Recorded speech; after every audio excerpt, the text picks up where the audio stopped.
On today's episode of the Mark Titus Show, the ESPN algorithm has been updated, and the Miami Heat now have a 4% chance, up from 3%, to beat the Boston Celtics and advance to the NBA Finals. The Heat go into Boston in Game 1. Shocking turn of events, TJ. Jayson Tatum kind of disappeared down the stretch. That doesn't seem like him at all. I was called crazy for saying this is what Jayson Tatum does. I also expect Game 2, he's probably going to score 1,000 points, and he's going to look like the best player that anybody has ever seen play basketball. And then everyone's going to pretend like he's back and like all of his demons have been exorcised. And I don't know. This is a story I've seen 1,000 times. Along with it, the Boston Celtics are probably still going to win this series. But yeah, tonight was surprising in some regards, in that the Heat won, a team that like everybody keeps counting out. And the Heat will be hoisting the Larry O'Brien. And everyone will still be trying to figure out like if they're good enough to win the title. And they're literally parading through the streets of Miami. And we're like, okay, sure, they won the title, but can they win the title? Could they beat the 2015 Kentucky Wildcats, though? That's the real question. Let's talk that out. Huge win for Miami. Jimmy Butler was awesome. Got a Jimmy freaking Butler out of Kevin Harlan late in the game when that three popped up and then fell in. That was exciting. You can measure how well a player is playing based on how much Kevin Harlan is foaming at the mouth on the call. Jimmy was the best player on the floor, which is what we expected, which is why when you brought up the Heat having a 3% chance to win the series, I said that is absolutely asinine in a basketball league where historically like having the best player on the floor is kind of all you've needed. Now modern NBA, that's not how it works anymore, but like when you look back on it, you're like, yeah, the best player seems to always carry his team to, I don't know. Anyway, Heat go up 1-0. Meanwhile in Denver, the Nuggets take Game 1 versus the Lakers, but at what cost? Because the Nuggets in the first half looked absolutely dominant. The Lakers had a great fourth quarter, made it close in the end, left a lot of people saying maybe the Lakers have figured some things out. Maybe, sure, the Nuggets got Game 1, but the Lakers have they just ran out of time in Game 1, and now moving on to Game 2 and beyond, are the Lakers adjustments? Are we going to see the Lakers make the adjustments? Is Rui Hachimura going to guard Jokic? Is LeBron going to get in these ISO situations with Jamal Murray guarding him? And now is it Lakers in 5 is what people are saying. I don't know if people are actually saying that, but that seems to be that's the fascinating thing coming out of Game 1 in Denver, was that Denver looked so freaking good, and yet the Lakers made it close in the end. And yet I think there's still room for improvement from both teams. The series is going to be awesome. It's going to ultimately, hopefully, fingers crossed, be the series we were hoping the Warriors-Lakers was supposed to be. Meanwhile, as first reported on the Mark Titus Show, the NBA lottery is in fact rigged. The Indiana Pacers did not get the number 1 overall pick. The Duke basketball Illuminati made sure that the Orlando Magic did not get the number 1 overall pick, so as to see Paolo Banchero be overshadowed by Victor Wembanyama. And then TJ, correct me if I'm wrong, you called this. You called the Spurs getting the this is big for you. Hang a banner in your room. Put it up on change your Twitter bio. I called this. I called it the Spurs would the San Antonio Spurs have officially won the Victor Wembanyama sweepstakes, and maybe we'll talk about that a little bit. Some of the it's bothering me. There's another sign I'm getting old. This is what this podcast is ultimately going to turn into, is just me. Here are some signs that I'm getting old. One of them, pet peeve, it's a me problem, I know, but the presumptive nature of Victor Wembanyama going number 1, which I know it is 100% that he's going number 1, but still, like, to see articles published on NBA.com that say like the Spurs win the lottery and get Victor Wembanyama when the draft hasn't even happened yet.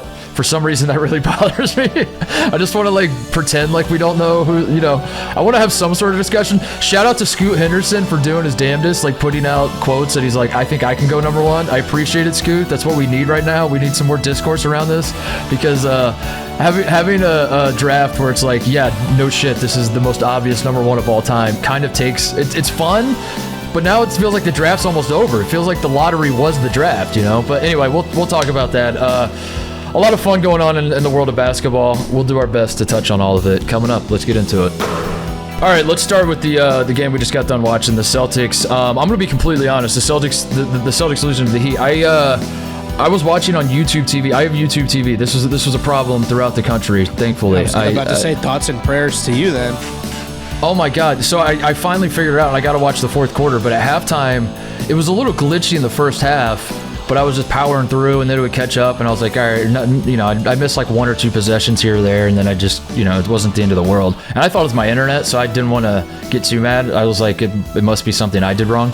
And then the third quarter comes around, and I couldn't watch a damn thing, and I missed the entire third quarter. But then I'm also thinking to myself, I'm sure the Celtics have just blown this wide open, so who really cares? At long last, I get the genius idea, or I take that back. I read about the genius idea as I'm figuring out how the hell to solve this.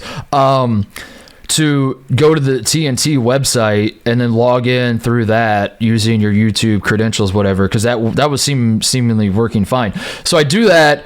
The stream kicks up, and I look up, and the Heat are up by 12. So I 46 point third quarter. Is that what it was? 46 point third quarter from a team that I vividly remember watching play the Atlanta Hawks on their home court in a play-in game, and I thought this was the most disgusting NBA offense I've ever seen from a so-called playoff team, from what the Heat were showing on that night. And then they're dropping 46 points in Boston against a team that should be the best team defensively in the NBA. If they're not, I don't know. I haven't updated my advanced metrics. I need to see what my algorithm's saying. But the Celtics are an awesome defensive team, and the Heat should not be that great offensively, and they're dropping that many points in the third quarter. It ended up being like a closer game down the stretch, but I think the Heat have now arrived at a point where it's like this is why we were talking about how absurd it is that they were given a 3% chance. Jimmy Butler is definitively the best player in this series.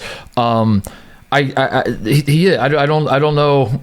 I'm not even trying to troll Boston people. You see it with your own two eyes. Every single time you have you have the data right in front of you. It's Jimmy Butler took over that game in the end. Jayson Tatum disappeared. Like I said, I don't expect this from Jayson Tatum. This is what he does. He's gonna go back home. He's going to read tweets about him, about how he kind of disappeared. He's gonna really lock in. He'll send a couple texts to Kobe Bryant, and then in game 2 he'll come out and be a monster, and we'll feel like Jayson Tatum is now unstoppable. But then we're gonna have another stinker at some point down the line. That's just kind of the Jayson Tatum experience, which is fine because Boston is so deep and so talented across the board. But then you start introducing like Jaylen Brown's hand gushing blood or whatever their report was. Like, what the hell's going on with him? And the mask, which he's wearing his face isn't actually hurt anymore, right? He's just wearing this for fun. Him and Cody Zeller are the mask bros out there running around playing against each other. But it's just absurd going into a series that you gave the Miami Heat a 3% chance, and I say you as though it was like the basketball community at large. It was ESPN. I mean, this was absurd from the start, TJ. This is exactly why this was absurd. I still expect the Celtics to win the series, but the Heat just remind me of like the Kemba Walker, Shabazz Napier type UConn teams where they just play disgusting defense, where it's like even if they're not getting stops, they're just making it so miserable and so not fun for the other team that they just slowly wear you. They just try to turn every game into a muck-off, which is bizarre because tonight obviously they poured it in, scored 120 whatever points, but that's their attitude going into these games, is just create a muck fest and then let Jimmy Butler be special, and that's what he is. And then the rest of the guys, and this is where the Heat culture comes in, and I want to make fun of it every time I hear the two words Heat culture together. I want to laugh and say that's stupid, but also the more you watch Eric Spoelstra coach teams, you're like, all right, there probably is something to this. The rest of the guys on the team are all fine with either scoring nothing or scoring 25 themselves. Like the balance they have outside of Jimmy is what makes this team special to this point. Like, I don't mean special as in one of the great all-time NBA teams. I mean special in the sense of they're an 8 seed and we're seeing them on this run that they're on, and now all of a sudden they've taken game 1 in Boston. And I think at this point, if you're telling yourself that Heat don't have a chance of winning an NBA title, you're crazy. They definitely do. They still, as it stands right now, are they should be the least favored. I still think Boston will win. I still think if the Heat advance, they will not be favored against whoever they would face in the West. But that's what makes them so special, is that you take a guy like Max Strus, who in the first quarter I think might have literally put up an 11 trillion. Like, this man played almost every single minute, didn't do a goddamn thing. But he also in the third quarter just goes nuts and starts hitting everything. And I think Max Strus is the kind of guy, and Gabe Vincent's the kind of guy, and Kevin Love in this iteration of what he is at this point for this team. Caleb Martin, on down the line, like all the guys, Duncan Robinson are certainly this. Every single one of these guys is like, if it's my night, it's my night. I'll help out and score. If it's not my night, I'm fine doing whatever I have to do. And that's what makes him so fun and so hard to guard too, because you don't know, like Bam Adebayo can explode at any given time, or Bam Adebayo can be like, I'm just going to play defense and rebound tonight, and we'll hit a ton of threes. So they're weirdly, like, by having like a roster that doesn't jump off the page at you with a ton of talent at this point in time, like the names kind of do, but like Kyle Lowry feels like he's obviously past his prime, and just some of the guys that you see come out, and you're like, this is the team. How many undrafted guys do they have? 7, I think, is what they said. That feels like it should be a detriment to them, but the fact that there is no ego, and by having so many undrafted dudes that like there's no expectation. There's not. Gabe Vincent isn't going to a game saying I have to get my 20 shots tonight, or I have to get, like, I'm out here to do XYZ. He's just like, it's Jimmy's team. We're all here to fill in however we can, and that's what makes it so fun. Is that you just don't know where it's coming from. You don't know.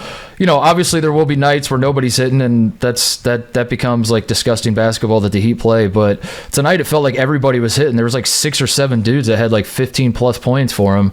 The scoring was really balanced, and then on top of that, Jimmy was special, and that is the formula. And I think the Heat have at least one more of these in them, whether they win it or not. Like I do think they have a puncher's chance still to beat the Celtics. Like, of course you do. How could you watch game 1 and say otherwise? But yeah, I mean, I'm not stupid. The Celtics are still going to win this series. It's just this is why we were laughing in the first place, that they were given a 3% chance. This is I don't think there's any panic coming from Celtics fans. I don't think there really should be. Like, I think they'll turn around and say Celtics can't win in 5 without losing 1, so we're fine. But at some point, you do, I think, have to start hovering your hand towards that panic button on Jayson Tatum long term. That's what I bet. Yeah, exactly. This is going to be the way he plays through the playoffs. That's an issue. If we're just going to lose him completely for at least 1 or 2 games every single playoff series. This is what I was trying to say last show, where I was saying, like, if obviously Tatum is talented, there's no denying that. It's just he has been pushed to a level that I think is frankly just premature, and tonight's a great example why. Like that, like if you want to be an all-time great, it's an unfair expectation. I get that. Like, not every good young player in the NBA we should be looking at and saying, like, you're not an all-time great yet. Like, you're a fraud. I'm not saying that about Tatum. Like, he's obviously very good, and he's going to have a great career. He's going to be a Hall of Famer, whatever. But it just felt like there was this premature crowning to say that this man is on the all-time greats list. And he has I just feel like you got to point out, like he does have the luxury of, like, not having Jaylen Brown and having, like, the roster. Like, Marcus Smart was incredible tonight. Like, having no player of his caliber has ever stepped into a position to succeed as easily as he has, except maybe, I guess, like, the only one that would come to mind would, I guess, be Tim Duncan when he joined the Spurs. And then Tim Duncan rattled off MVPs and titles left and right, which Jayson Tatum is not, So that's like, if you're going to treat him as though he is this otherworldly, like, he's on the level of I don't know, just pick your all-time superstar here. Nights like tonight can't happen. I mean, they just can't happen. I know he scored a ton of points in the game and all that, but, like, those turnovers down the stretch weren't just, like, they were horrendous turnovers. Like, just completely, it looked like he hadn't played basketball in his life, and this happens far too often. And again, I say that knowing full well in game 2 he's going to bounce back. He's going to have an awesome game. But I think that the thing with Tatum that I notice, and this is even when he's playing well, is that there is, like, a feeling of a little bit of, it's a little robotic at times with him offensively, that a little predetermined, a little like he can get to his moves, and when that's happening, it's working. But, like, the one turnover he had, I forget who was guarding him. Was it Strus was on him? When he threw it right to Jimmy, I think it was Strus. Like, Strus kind of crawled up in him, and you could see Tatum, like, trying to get into his rhythm to, like, get his shot off. And, like, when that didn't work and Strus crawled up into him, he just kind of, like, panicked, and it was like he was short-circuiting like a robot, and then he just throws the ball right to Jimmy Butler. And you're like, how is this? And I mean, like, put yourself in and compare that to, again, like, pick your all-time legends of the game. Kobe's the one, the name that keeps coming to mind because Tatum has such a love affair of Kobe. Like, I mean, just imagine some of the plays that Tatum made down the stretch and Tatum disappearing and all that kind of stuff, and ask yourself, like, would Kobe Bryant be doing this? And again, I get it. It's unfair to set such a high standard. I'm speaking from like a guy that's like just an observer of like the way these superstars are treated, and you would believe the way the Boston media machine talks about Jayson Tatum, you would believe he's on that level right now, and he's just clearly not, and he can get there. But I'm with you, T. Like at some point you do have to start. I don't know. I mean, I think you have to wait to see how the season ends. I don't think we should hit a panic button in the middle of a series, even though Celtics fans did that last series and booed their own team at home when they went on to win the series. People forget. So I don't think we need to do that now. But this is a pattern that continues to happen over and over and over and over again. And even if he's a monster the rest of this series, if he this was his one stinker of a game against Miami, and now he's going to pick it up, and it is Celtics in 5 or it's Celtics in 6, whatever, and Jayson Tatum is otherworldly and leads the Celtics to the finals. A rational mind has to think going into the NBA Finals, we're going to see a couple bad games from Jayson Tatum, because that's how it works. And he, unlike other superstars, he has the luxury of having bad games because the rest of the team is so good around him that he can take plays off and just pick his spots here and there, and then explode for a big scoring output, and then have everybody be like, he scored 38 tonight, isn't he awesome? And it's like, yeah, he kind of is, but also right. Like, it was sort of easy for, like, I mean, I could have probably scored 21 of those 38. Yeah. There, If Boston wants to be the entitlement, like, look at us city that they try to be for basketball, they should be criticizing him by now, because if this was like a Yankees player, like, he'd be getting booed off the court for not performing in the clutch. Yeah. Like, Yankees fans boo Aaron Judge if he strikes out 3 times in one night, even if he's hitting 350 on an MVP season. Like, that's just how it is when you're in a high pressure city. I've painted myself in a corner, TJ, because I want to criticize Tatum, but then also get on Boston fans for making the same observations that I'm making. Like, I don't know who I want to go after more. Yeah, that one's tough. Because how do I got to go back to I got to get back to my lab and figure this out. I'll come back next show prepared better. But yeah, it is. I do realize that every criticism I have of Jayson Tatum, every Celtics fan is like, yeah, no shit, dude, this is why we were booing against the Sixers, but still, you can't boo your team when their season's not. You can't. That makes no sense. Like, you can't. Maybe I need to do that. Like, I need to be one of those. You know how, like, every time a college basketball team storms the court, you see, like, the talking heads on, like, some sports show that doesn't give a shit about college basketball, but suddenly they want to talk about, like, the court storm last night that happened in Ames, Iowa, and they're like, here are our criteria for storming a court. If you've won a national title in the last 17 and a half years, no. If you, I need to do that with booing your team. Here are the circumstances where it's okay to boo your team. Because I did have a problem with that, but also, I don't know. It would be frustrating because I keep seeing, I do see the same thing Celtics fans see. I do believe, and I'm not saying this to troll, even though I do at times say that, try to jinx the Celtics, do the reverse jinx deal, whatever.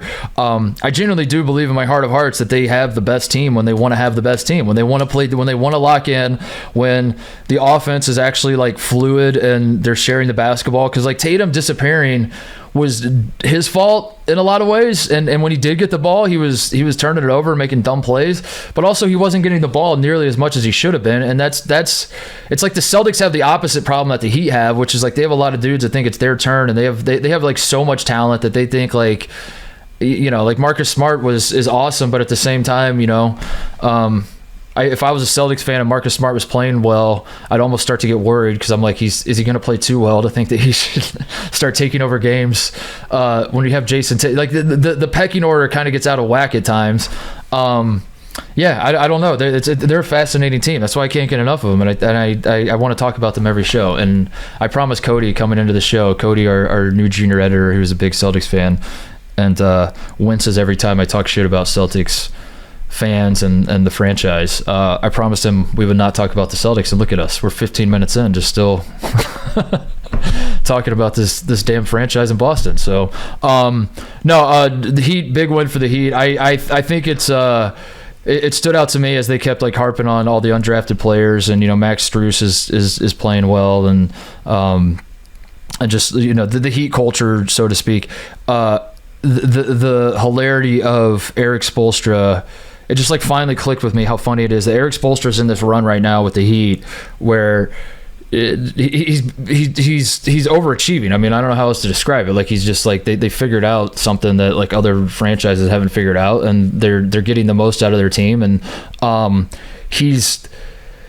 he's doing it with all these guys that are unheralded, and it was cracking me up because I'm thinking, like, when you look back on Eric Spoelstra's tenure up to this point in Miami, he's got like two very defined eras, and in one of them he has the way people talk about it is he has zero talent whatsoever, and he's making do with it and finding ways to win.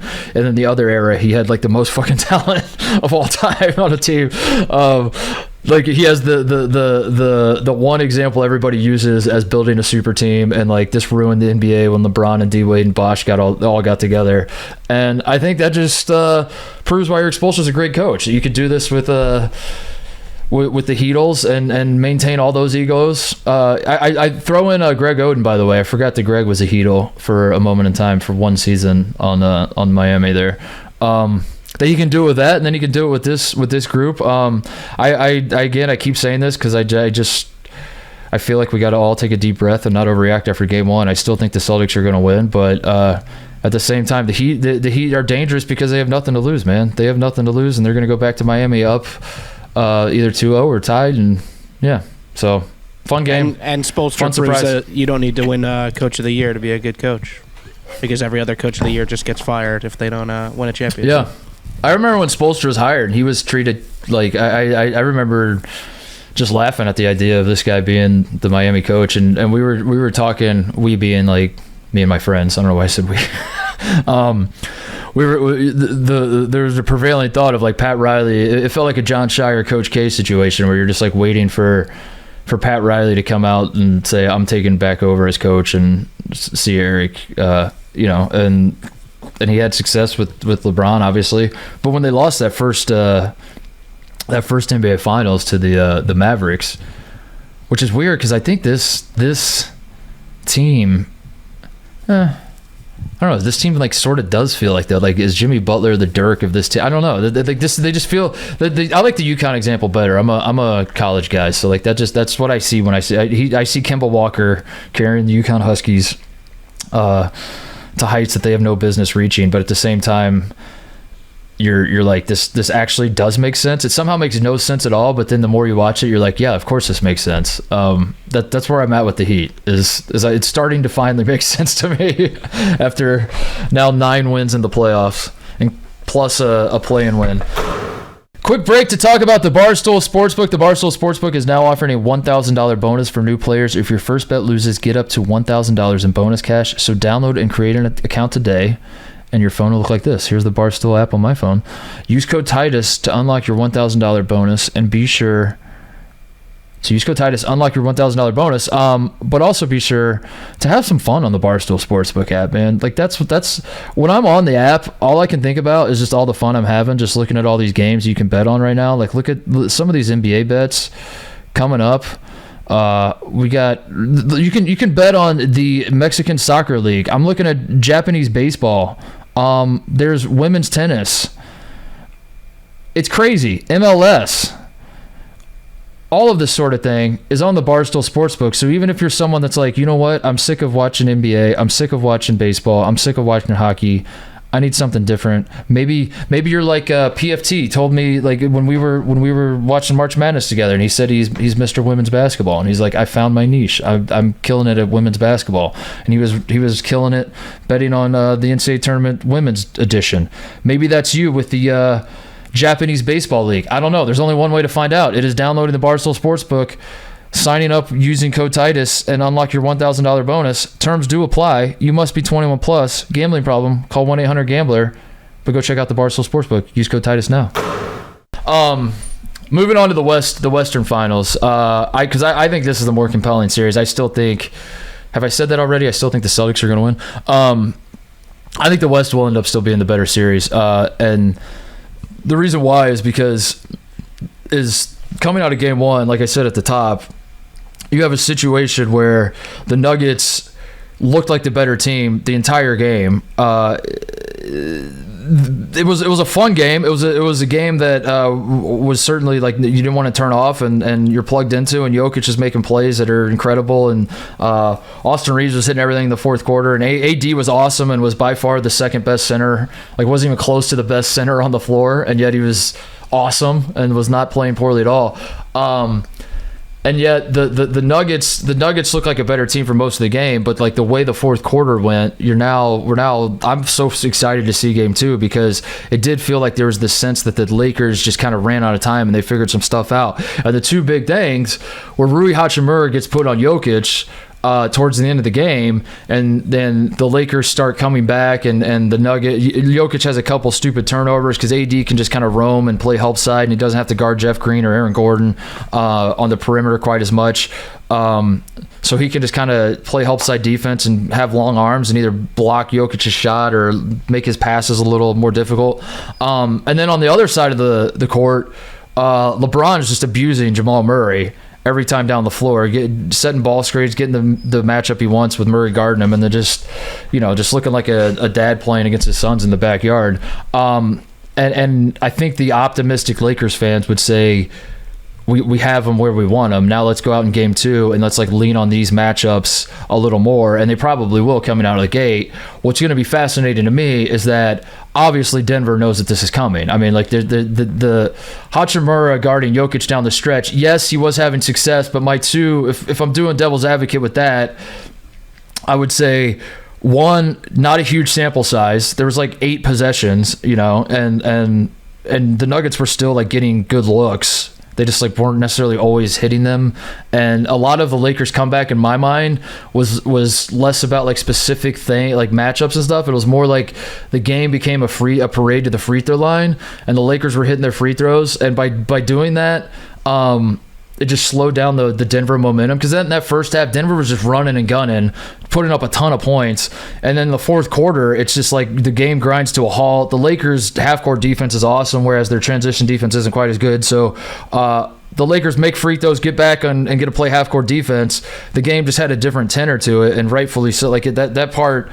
is not a surprise. So I guess like how much was it Rui on Jokic, and how much of it was just like the psychology of it as well, where it's like the Nuggets kind of had the game in the bag, and now they've sort of shifted into like, let's just get this across the finish line mode versus like, let's go out and attack mode. Yeah, all that stuff. I'm not saying one way or the other. I'm just saying like that's what's going to be fascinating to me with game two, is we'll find out soon enough, like whether Rui Hachimura on Jokic, who one-on-one is not the answer. We know that. Like no one in the right mind would say like Rui's going to actually stop Jokic every time down the floor. It's that allowing AD to play help side just changes like the dynamics of what's going on there, because Jokic was completely abusing Davis. I mean, Jokic is he's so freaking fun, man. Like I have reached a point where I just cackle laughing watching him play. Like the three at the end of the third quarter especially. You watched the game, right? You know what I'm talking about, the three that he hit over.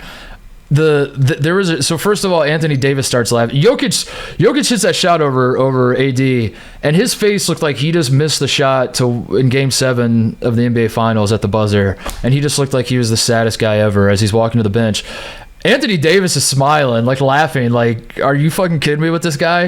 And then I saw, as they're cutting to commercial, one of the Lakers assistants is getting off the bench, and he's high-fiving AD, and he's laughing.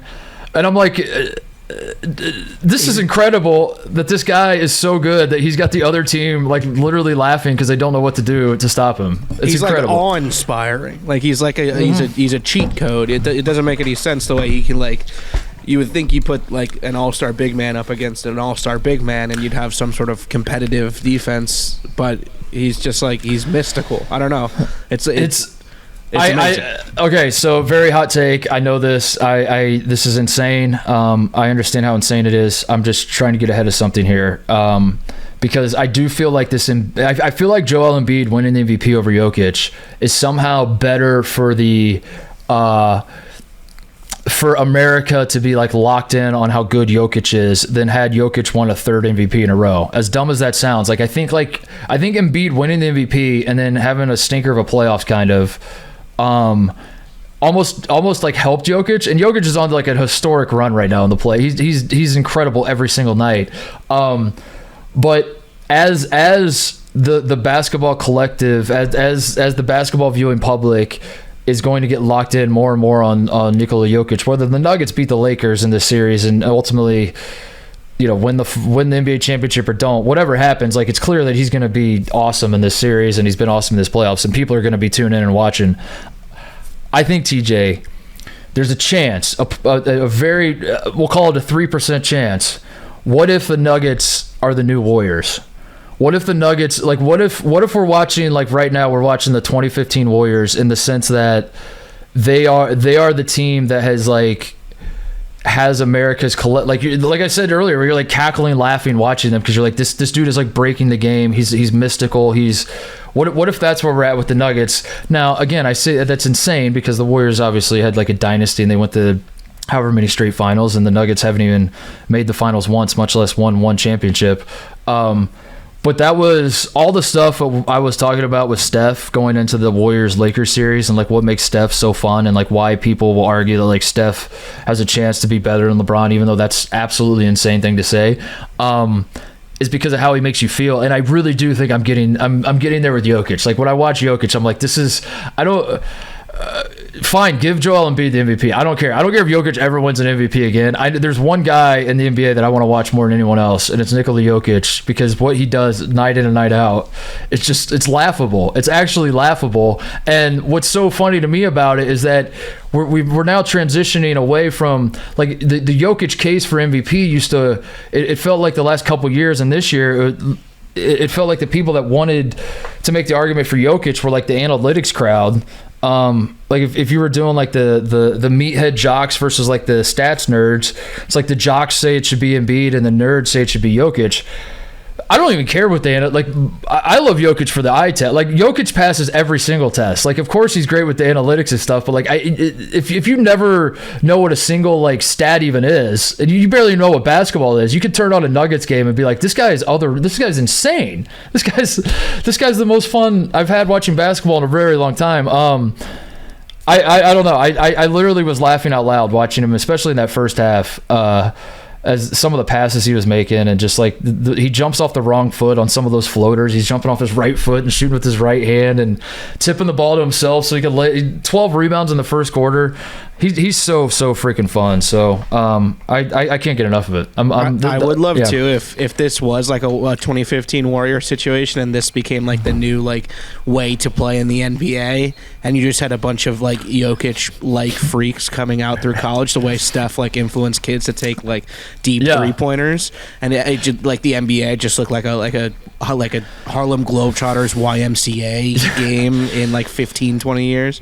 Cut to Armando Bacot in Chapel Hill, and he's like practicing his like floaters off of the wrong foot, like doing like Jokic. He's practicing his Jokic passes. Yeah, every big man wants to be Jokic now.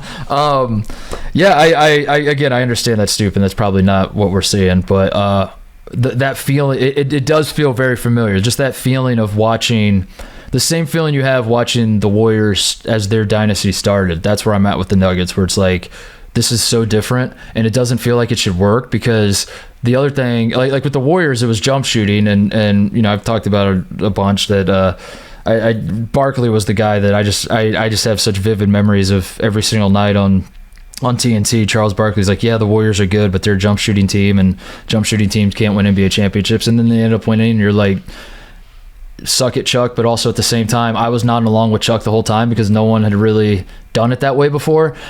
That's kind of where we're at with the Nuggets too, and that like they're not a defensive minded team, and historically you have to play some semblance of defense to win an NBA championship, but their offense is so freaking good that I do have concerns as to whether they can see this through and whether they can win 7 more games in these playoffs and win it all, because the defense isn't always as good as it needs to be. But I don't know. Maybe they are breaking the mold. Maybe that Jokic is so special, and Murray is great. And I do think the Nuggets are better defensively than they get credit for too. Like I think as a team they're obviously not great defensively, but Aaron Gordon and KCP and Bruce Brown and even Christian Brown off the bench is a good energy guy. And Jeff Green, in very rare Jeff Green for one possession at a time can be great defensively. I think they have pieces. It's just the problem is their top three guys, Jokic, Murray, and Porter, they kind of stink defensively. Jokic, though, is like, I don't know. That's where the analytics come in, because I think like the analytics guys will tell you Jokic is better defensively than he gets credit for. But at the same time, he does get pretty lazy at times. So I think their team defense isn't great, obviously, but I do think they have individuals who can guard, and that makes them fascinating as well, because it does take all five guys to be a great team defensively, but in terms of just like individual matchups, like LeBron's going to be hunting that matchup with Jamal Murray all game 2 and for the rest of the series, I'm sure, but Denver's going to know that, and they're going to figure out ways to make sure that doesn't happen, and they're not going to switch those ball screens as much. And yeah, and plus, like, LeBron's not going to be able to do that for 48 minutes anyway. Like, LeBron, yeah, we're not going to. He's going to get gassed anyway. But no, that's enough. Sorry, I kind of blacked out there. I'm very excited about this series because I think the matchups are going to be so fascinating, because we thought going in, and I keep saying we when I should just say myself.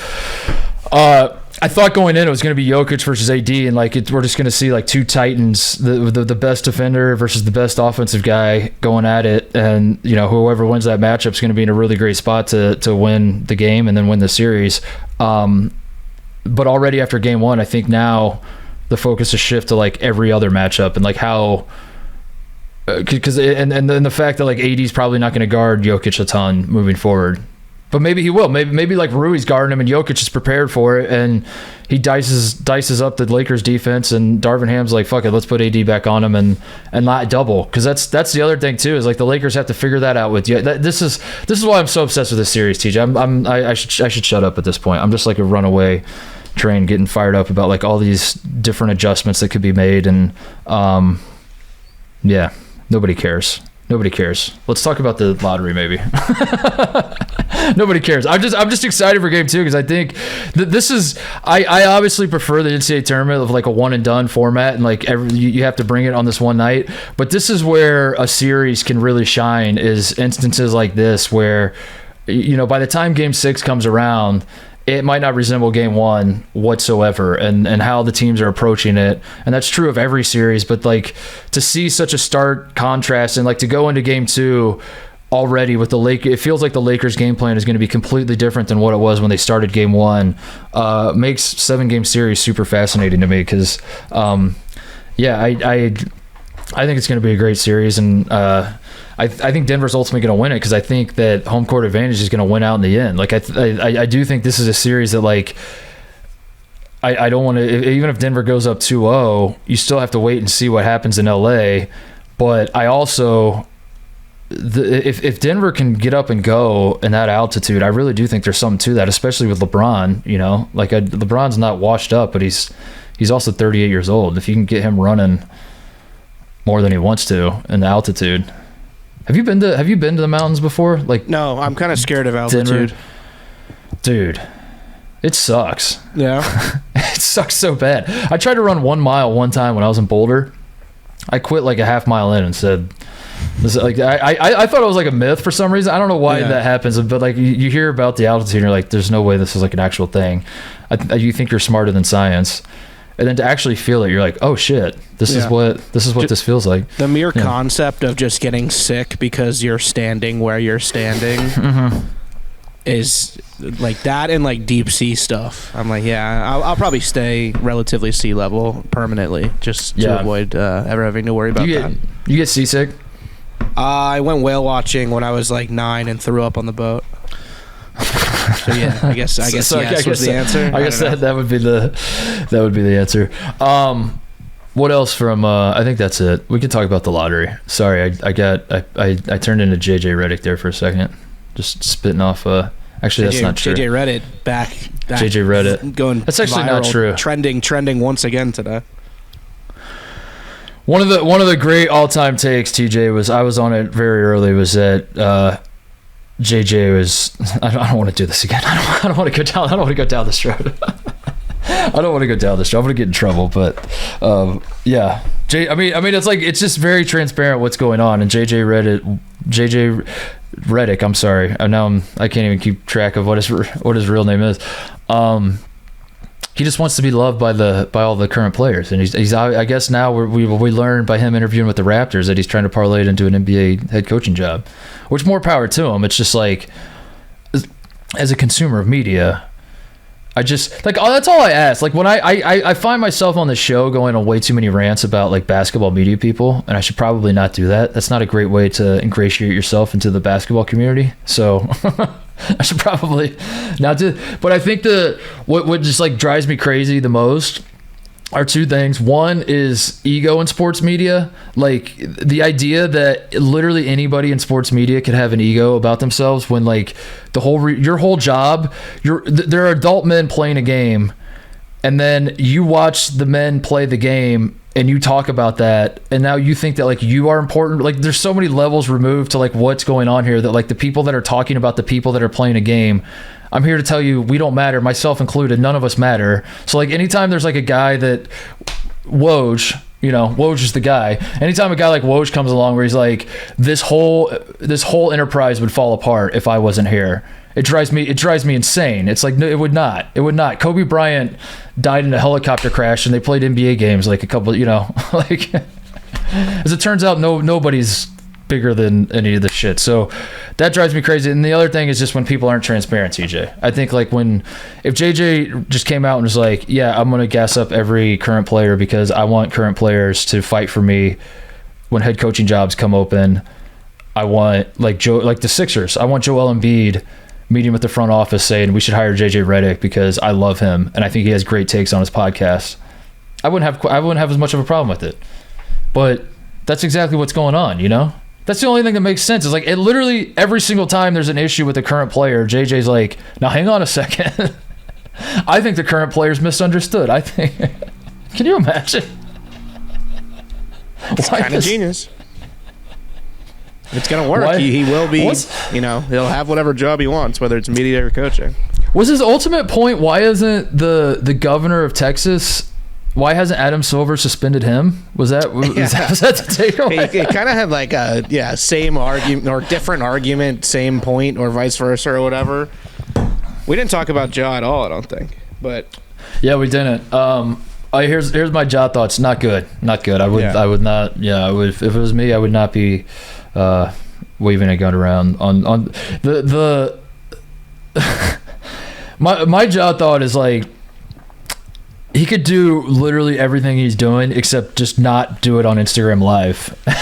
None of this would be a problem. And that's pretty wild to think about, too.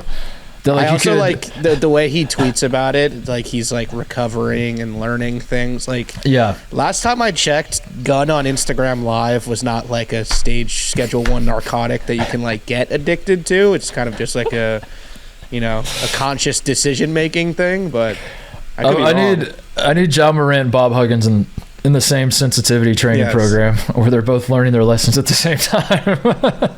Equally harmful to your job, yes. They have to. The reality shows that they have to teach each other. Bob Huggins has to teach Ja Morant about just being responsible, being an ambassador for the league, and like not getting drunk and waving a gun around in public, and pointing lasers at Indiana Pacers staffers and stuff like that. And then Ja has to teach Bob Huggins not to use slurs. Yeah. Well, it's just live media sensitivity training. Yeah. Ben Mintz will also be invited. Yeah. No, if JJ would have made that art, because JJ was basically like, Ja Morant did not do anything illegal, so why is he being punished? And I'm nodding along, and I'm like, yeah, Ben Mintz. Same story. Why is Adam Silver not suspended Ben Mintz? Explain that to me. Moving on. Let's talk about the Spurs winning the lottery. Victor Wembanyama will be a San Antonio Spur, which how irrational is that of me for that to bother me, TJ? You can be honest that like it's already reported as fact that the Spurs like Victor Wembanyama is a Spur. That I don't know why that bothers me. It shouldn't. It's a very minor thing. But I think it just kind of like I don't know. It's like, what's the point of watching the draft now? Because you're already admitting that he's number one. Like, we need some sort of suspense, right? Isn't that part of the fun? Is there any chance that they trade out of the pick? No. So I'm thinking through, like, what if he's waving a gun on Instagram? How big of a there's the hypothetical. How big of a gun would Victor Wembanyama have to be waving for the Spurs? His arms are so long. Like, that's a danger for like the entire European Union if he's waving a gun. What could Victor Wembanyama do to get the Spurs to not take him number one at this point? No, it's a stupid complaint. Of course they're going to take him number one. I just like I don't know. I need to get over it. I need to get over it. The Thunder have like 31 picks, and I think is the number before 2029. If they trade 10 first-round picks or 12 first-round picks, like what is the theoretical number of first-round picks that you would have to ship off? Oh, in all seriousness, I don't think it's a first round. It's no, because the having one surefire guy is worth more than like 12. Having one A++++ guy is worth more than 12 A- guys even. So they wouldn't do it for picks. I'm thinking of like how many singular players in the league would you trade for? Do the Celtics say, we'll give you Jayson Tatum for the number one pick? Which I still don't think the Spurs do that. Which maybe they do. I don't know. I'm not a GM. This is I don't understand. I don't dabble in this stuff. I don't get how people like know how to be amateur NBA GMs on the internet these days. That's not my forte. But I would think like having like a surefire thing, like, because Tatum, for all his flaws, like we know what he is and we know how good he is. I would think I would rather have that than the question mark. But I mean, Victor, how much of a question mark is he really? They were saying, like, you know what I should have been complaining about is not that they're saying he's going to the Spurs and that it's a done deal when I have to now watch the draft and then I have to see them put the Spurs on the clock and then the clock's like fucking ticking there and we're all losing our minds. We're like, we know the pick. Let's just get to the next one. I should instead be complaining about ESPN saying that he's the best prospect we've ever seen in basketball and all that sort of thing. That was wild. Yeah, because I can think of at least two guys very quickly that I heard about when they were like 13. Yeah. Or I didn't. I was too young for LeBron when he was in high school, but certainly Zion Williamson, I saw clips of him as like an 8th grader dunking on people. And they were like, this is going to be the number one pick in 6 years. You could argue that LeBron benefited from being an American, whereas Victor is not. And I think if Victor Wembanyama was playing high school basketball in Akron, Ohio, maybe there's more juice behind the hype than him just being some French dude that's like playing in a league that nobody knows, or even if you do know, you don't even know how to watch it. Yeah, but dude, I vividly remember LeBron James coming out of high school, and the hype for that man was on a completely, it's not even close. It's not even in the same stratosphere. Wembanyama's not even the same stratosphere. And also, LeBron had zero. There was like, LeBron's floor was like Vince Carter, probably. Like, LeBron's floor was like Hall of Famer. Yeah. It's like, at the very worst we're gonna see out of LeBron James, and then the second he steps into the league, he was dominating games. Wembanyama's probably going to be great. He's probably going to be a Hall of Famer. He's probably going to be very, very good basketball player. But I don't think if you have questions about his durability and about like a guy that tall holding up, like, I don't think that's irrational to have those questions. I think that's a fair thing to say, and just like that alone should disqualify him from being like the biggest can't miss prospect we've ever seen entering the NBA. I think my real issue with it, if I'm being completely honest, okay, so when's the draft? We still have like a month, probably like 5 weeks. I have time to decide, but I think I'm going to hit the anti-Wembanyama button, TJ. I was going to say, should we just shit on him? That way I think I'm going to do it. The ones that are right when he doesn't become the greatest basketball player of all time. Victor Wembanyama will not be the greatest basketball player of all time, and you can take that to the bank. That will not happen. That's a fact. No, I imagine him going up against Jokic. Like the body matchups are so different. I have no idea what would happen, but you could assume that Jokic might like body up into Wembanyama and like blast him across the court because he's so like spidery. I think he was shooting like 28% from three in his league. That's the other thing too. Is like you see like the right clip of him hitting threes, and you're like, oh my god, he's Steph Curry, but he's 7'4". But he's not. He just like hit that 1 3 that you saw. You didn't see the other 7 that he missed before that. The ones that he misses, you see the replay of him like grabbing the rebound and dunking it all in one motion from the 3-point line. Here's why I'm anti-Wembanyama though. I think Victor Wembanyama, and I talked about this a little bit with Sam Vecini, I think he marks the moment in time where we as Americans can stop being nice to the rest of the world with basketball. I think it's time for us. The Dream Team in 1992, they play in Barcelona. They are. It's kind of like the singular moment where basketball went global. It was just so freaking fun to watch them play, and all these, you just hear like all these other guys that came up in the NBA after that and talk about like, I just remember watching that team and I fell in love with the game because of those guys and all that sort of thing. And there's this initiative that's been going on from the NBA and others to spread the game across the globe, and it's worked. It's worked wonderfully. And now you look up in 2023, and the NBA is littered with all sorts of guys from every corner of the globe.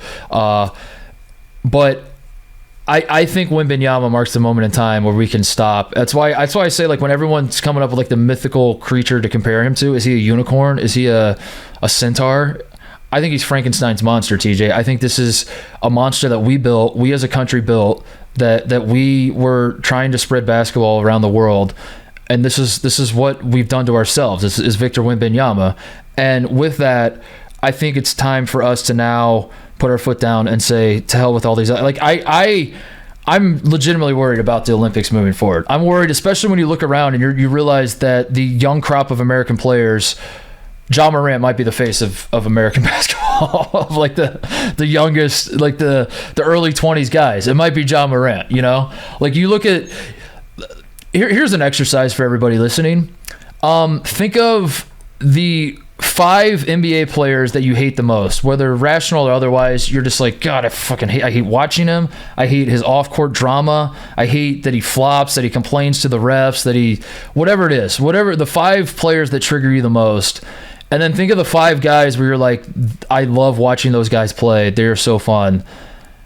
I'm going to guess that the majority of the guys you hate are Americans, and the majority of the guys you love are not Americans.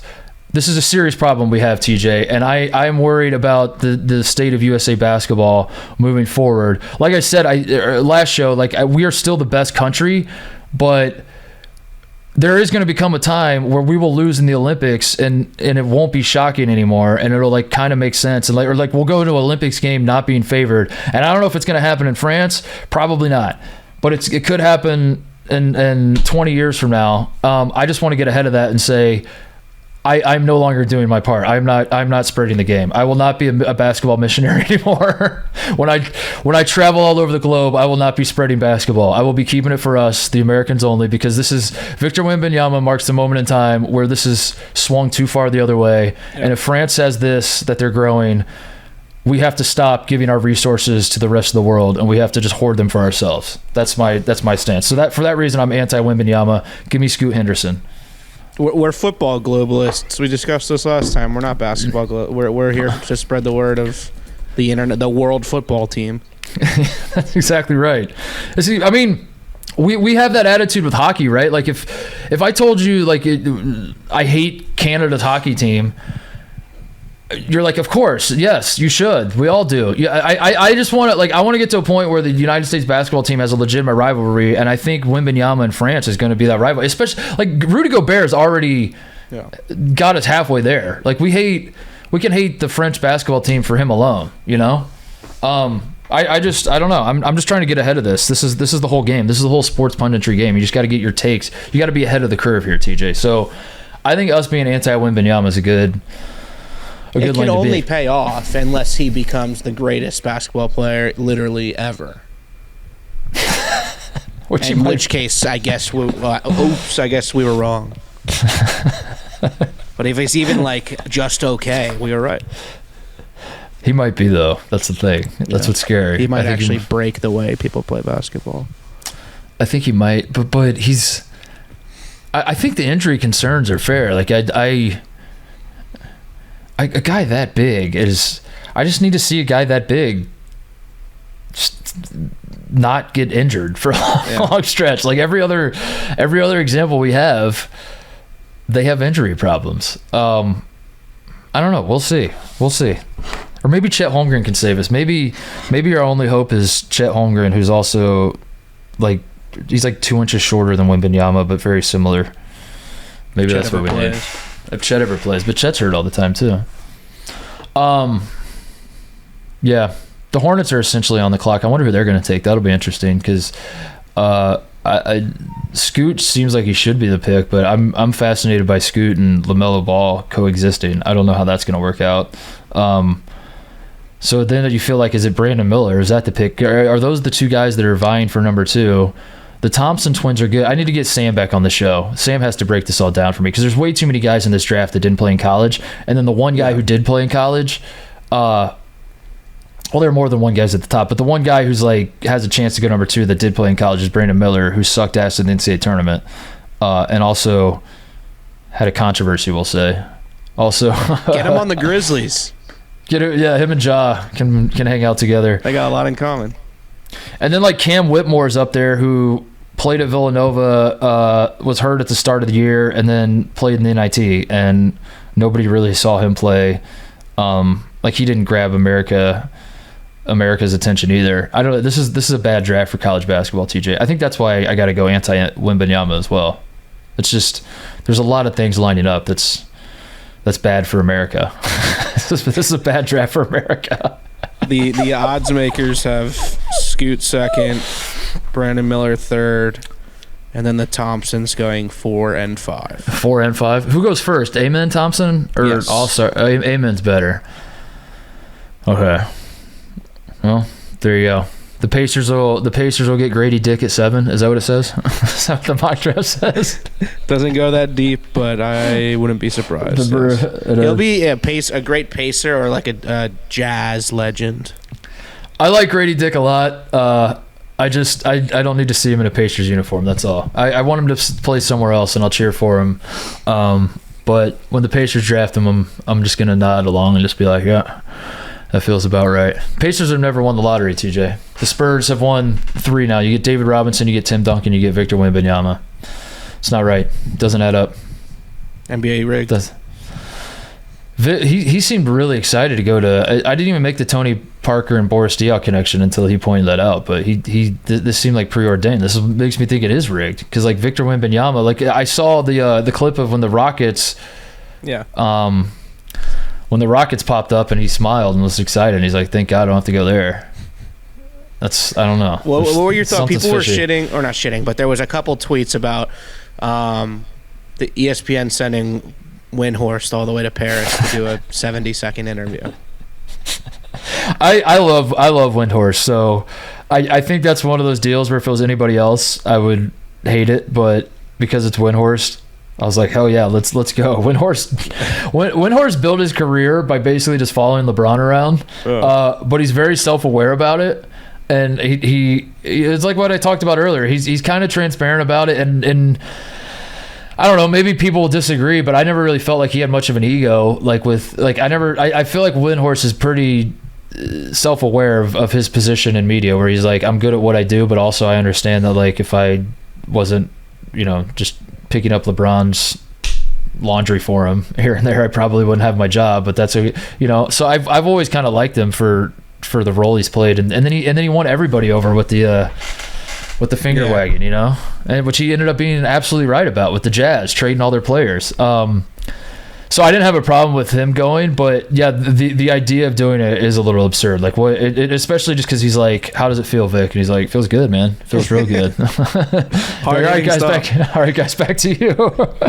Just the concept of like, it took him longer to tie his shoes before he left his hotel room than it did for him to do the work that he like flew like 12 hours or 8 hours for.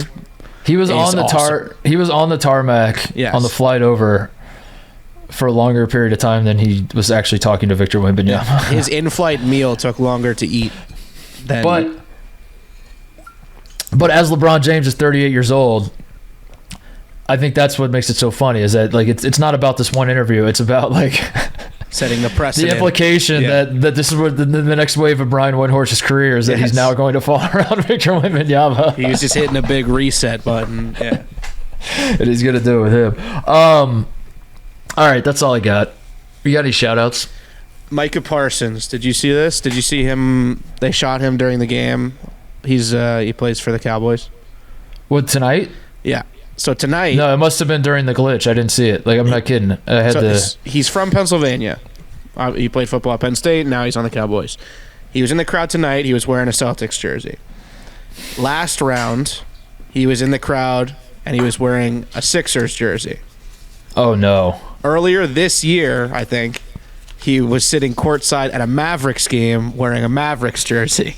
Oh, no. And somebody went through his tweets. In 2020, he tweeted, "If my Warriors don't get James Wiseman, I'm done with them. We need a big desperately. We got Clay and Steph. We better not get Anthony Edwards." So, Butt Crack Sports tweeted this like four block of tweets together of him and all the jerseys in that tweet, and he said, "Bro, starting next year, I'm claiming one team." So I just wanted to shout out Micah Parsons for just. Oh, Micah Parsons leaned into it and was like, he tweeted Butt Crack Sports. Dude, you know what's so funny is as I'm watching the lottery, I'm watching Mark Tatum, which I'm a huge Mark Tatum guy because I hate Adam Silver so much. So I've just like made it a position of mine to love the deputy commissioner. He's like the backup quarterback on campus when you have a shitty quarterback. And you're just like, give us the backup. That's how I feel about Mark Tatum. So every time he comes on to the draft, every time I see him at the lottery, I'm like, yes, love that guy. I was probably doing the same thing with Adam Silver when he was under David Stern. So I know there's going to be a time 10 years from now when Mark Tatum's taking over and I'm like, I hate this guy. But Mark Tatum is doing the envelopes, and it's just riveting television. There's no other way to describe it. It's just seeing this man open envelopes and tell us the team that is on the card that he pulls out. I was thinking to myself, TJ, we need more of this in sports or otherwise. And I know like states do their little lottery shows, and you know, I know PMT does their lottery ball, but there's something different about like the collective of having every team in an envelope and all that sort of thing. And I just wish. I think there's got to be a recruit that does this somehow. This has to be more of like I would watch if there was something sports related every single night that was a lottery like this. I would watch every single one. I would be tuned into every single, like, just whether it's a recruit making an announcement. If the NBA was making their referee picks for game 2 of the Boston-Miami series, and they're like, here are the refs this week. Number 14, Scott Foster, and then all the Celtics fans are like, fuck you. 13, and then they're just going through Ed Malloy, and you're just like going through all the refs, and they're like, and that means the 3 refs will be, and I would watch that. I would watch any lottery, anything, any envelope opening, I would watch. It's just riveting television, and I don't understand why it is, because it seems like it'd be the most boring thing on earth. But like, they went to commercial when the final 4, but when there were 4 left, I'm on the edge of my seat. I'm almost falling off my couch. I'm so enthralled by what's happening. It also had me locked in to the start of the Lakers game right after that. Like when they had that clock that they had to like plug in the corner, like it was an AAU tournament or something. Like I was like, we got to get this going. Like my endorphins are high. I just watched like a guy's life change on live TV. I do wish it was more pageantry though. Like I wish that there was like a big wheel, or like when Ewing got picked, like it was like a bucket of things. That's why they don't. The controversy stemmed from. That's why they don't do it though. I think it's because the Ewing thing. Stern got so sensitive about that, which I guess I don't blame him.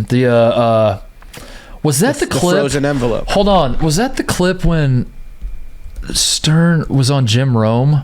I think that was when. Hang on. Did he ask him because of do you know about this? That yeah, it was because of the lottery. So do you know Jim Rome is? Yep. Yeah. So David Stern went on Jim Rome's show like 10 years ago, 15 years ago, something like that. And Jim Rome asked him, "Do you still rig the NBA draft lottery?" Like, just matter of fact. Like it wasn't like, has the lottery ever been rigged? It's like, we all know you rig it, David. We all know 1985 was rigged. Do you continue to rig it? And David Stern's reply was, "Do you still beat your wife?" And his whole point was like, how do you answer a question? Like, if you're starting from a statement of fact that is not a fact, like, how do I even answer a question when you say, "Did you still rig the lottery?" Like, he was trying to like provide an example of like how absurd the question was. Yeah. It's an all-time clip where Jim Rome's just like, "Do you still rig the lottery?" And the commissioner of the NBA goes, "No, do you still beat your wife?" It's like, I forgot about that. David Stern, man, Rutgers legend. Oh man. Shout outs. Shout out to Jeff D. Lowe and the Dozen. I'm coming to New York next week. I saw the bracket right before I sat down. Yeah. Where are you guys on the bracket? What team are you on again? The Baddies, 8 seed. And who all is on your team? We played you guys one time, and UFC featherweight Patty the Baddie and his producer Blaze. Okay, and you guys are the 8 seed. Correct. I'm on Team Smockin with Kinjack and Donnie, and we are the 10 seed. We play your mom out of the gate. Who's on your mom again? Remind me. Jack McCarthy, KFC, and Rudy. Oh, that's them? Mm-hmm. Oh no. That's a good matchup. You guys are both very hot and cold teams, I would say. That feels like a matchup that could have a lot of facial hair, a lot of mustaches, a lot of a lot of testosterone in that matchup. The only reason I even knew the bracket was out is because Brandon texted me immediately and said, "I hope you're ready for round 2." Or he's like, "You're definitely going down in round 2 if you make it past your mom." So I get to play Brandon in round 2, which is exactly where I want to be. All the pressure's on him. If the experts don't win the tournament, it's got to be the most embarrassing. That's more embarrassing than anything we'll see in these NBA playoffs.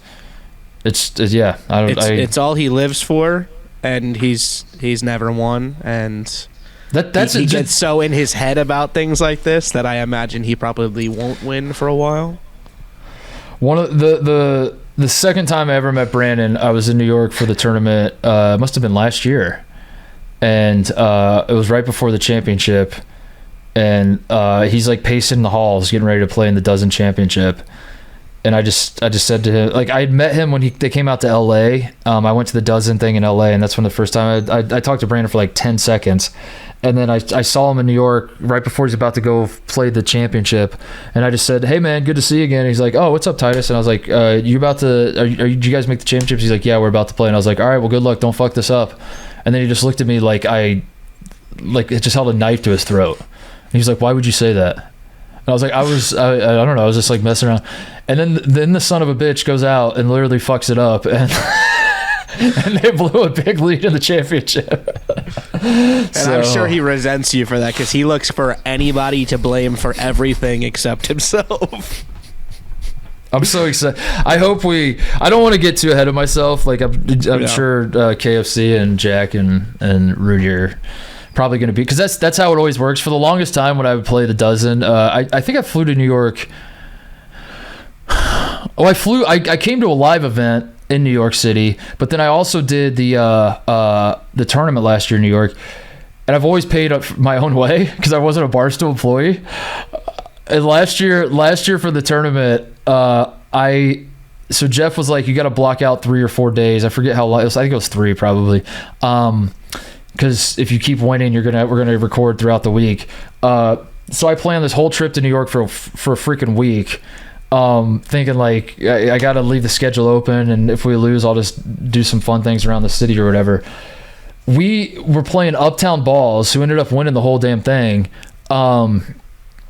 Within the first 3 questions, I knew we were doomed. I flew all the way across the country on my own dime, And three questions into the first round, I was like, we're fucked. We're fucked. We lost all. Like, we were down 3-0 to start, and I was like, this is so stupid. So then I just like hung out in New York for the next 5 days with nothing to do.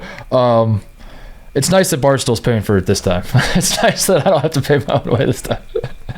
Oh, we didn't talk about Caleb Love. I forgot to mention that. I was gonna say shout out to Caleb Love for not getting into Michigan. That's a wild story.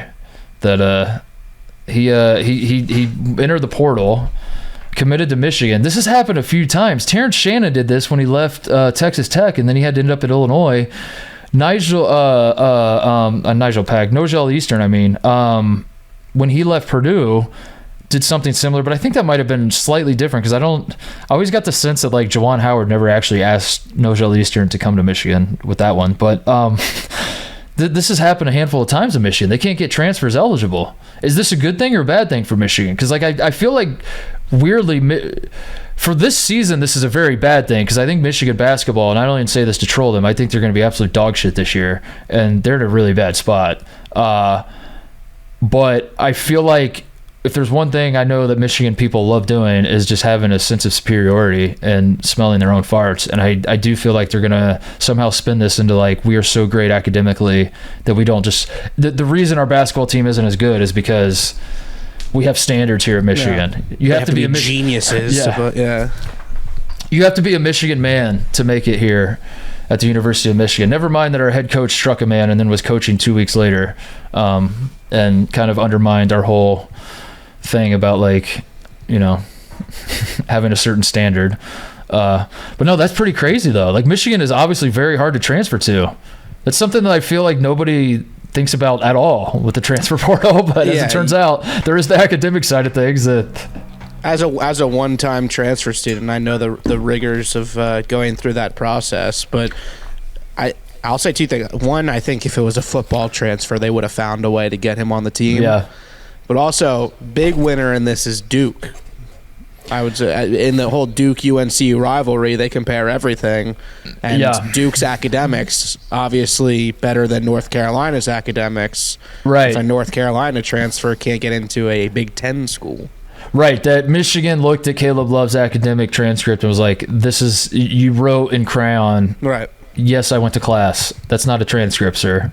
Which, I mean, given the academic scandal that North Carolina had, I don't think Duke needed any more ammo to point that out. But yeah, that's pretty wild. But also, wherever he goes now is going to have to deal with that too. Yeah. He might go to IU, dude.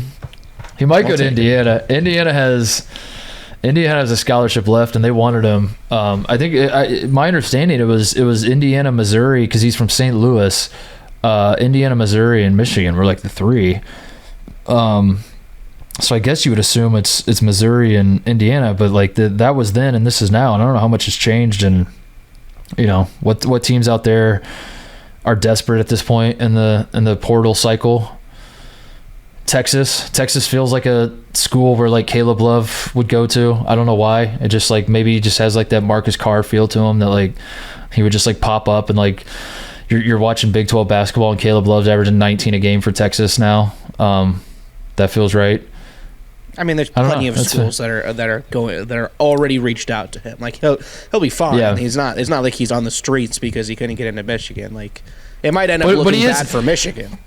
But he is an interesting guy because like he did like Carolina. He's hot and cold. Like he had one of the most inefficient seasons of all time this year for Carolina, and Carolina was the number one team entering the season, and they go to the NIT, and he was the face of that and had to wear that, and he was not the problem, but he kind of became the scapegoat, and that's why he transferred in the first place.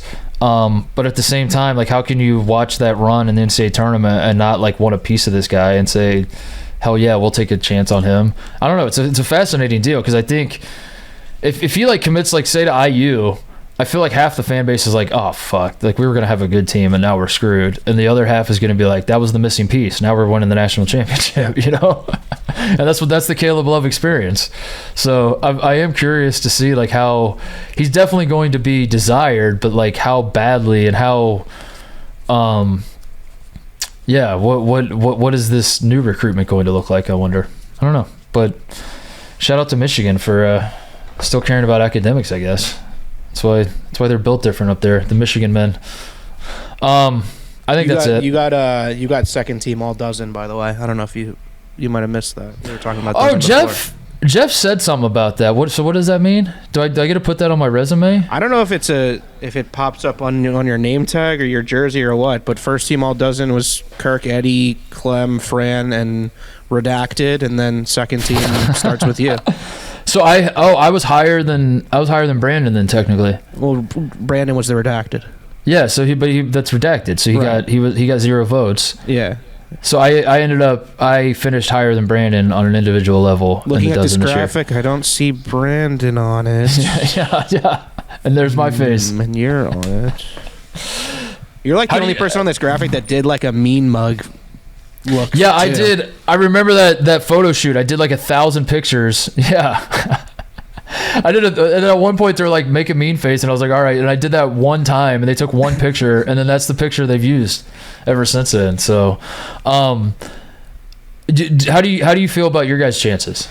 I don't know. It's a tough draw. We play Uptown Balls in the first round. We're on the 8-9 line, and yeah, there's no reseed, so the 8-9 plays the 1. Oh, the Uptown Balls, man, they won it last year. They were tough. Yeah. They were tough. That's a tough first round draw. But they like play themselves out of games pretty often. Like I feel like that's like a good first round matchup. And then if we win, we get the Yak, who would be coming off the bye. But we beat the Yak this season. Yeah, and they're rusty. It's not impossible. But I mean, there's no easy games in this league, you know. You just have to. The key with the Yak is just turn them on themselves. Yeah. And have them, if you can get Dan, like Che is just like locked in and has that Che brain of his where he's like not going to get rattled. But if you can get Dan and Roan to a point where they just don't want to play anymore, and you just have to like play the psychological game. Yeah. We tried it and we failed. We were really close at the live show. And then it didn't work out for us in the end. But that we were on the right track. We were like the Lakers in Game 1, where it was like, yes, we lost, but we learned. We learned. And next time, we have a disadvantage as a rookie team, too, because I've never played standing up. I've never played next to Blaze. I've never played in a room with other people in it. Is Patty coming? No, he's getting married next week. Oh, really? If we make Chicago, he said his wife will let him go to Chicago. But he'll be the only person in the whole tournament on Zoom. Oh, damn. That sucks. We're playing on the rundown set in front of in front of all of the content area, not in a studio this year. That's probably a smart move because last year, yeah, everybody was cheating their balls off on the phone of friends. And everyone's just watching it and Googling when they get called in. And yeah. Yeah. I like that. It'll be like, I point at Brandon, answer the question about a Texas Tech wide receiver from 2005. Oh, this is going to be fun. I'm very excited. This is going to be fun. We have nothing to lose. That's the great part about where we're at. It's the expert. If the experts don't advance, it's humiliating. There's no other way around it. I think they have to blow it up. I think if they don't advance, they have to do something. They have to blow up the whole team and figure it out. But all right, fun show. We'll be back on Tuesday in person. I'm coming to so that was part of the reason I brought up the dozen tournament is I'm coming to New York next week, so we'll be doing shows in studio again, and that'll be fun. I miss doing that. I miss the early when we launched this thing, and I was just like, it was such a fucking whirlwind being in there and doing shows at 4 a.m. It felt like after NCAA tournament games. So we'll get a little taste of that. I'll be back in New York, and we'll have some fun next week. So can I just make one more point of hate before you sign off? Please. Fuck you to the Overwatch 2 developers. What happened? They just wasted 4 years of their fans' time, basically, in one day. What happened? Elaborate. 4 years ago, they announced Overwatch 2 would be coming out, and it would be like Overwatch is like it was a 6-on-6 like shooter, basically. And they said Overwatch 2 is going to come out because their stock was plummeting and they had to do something.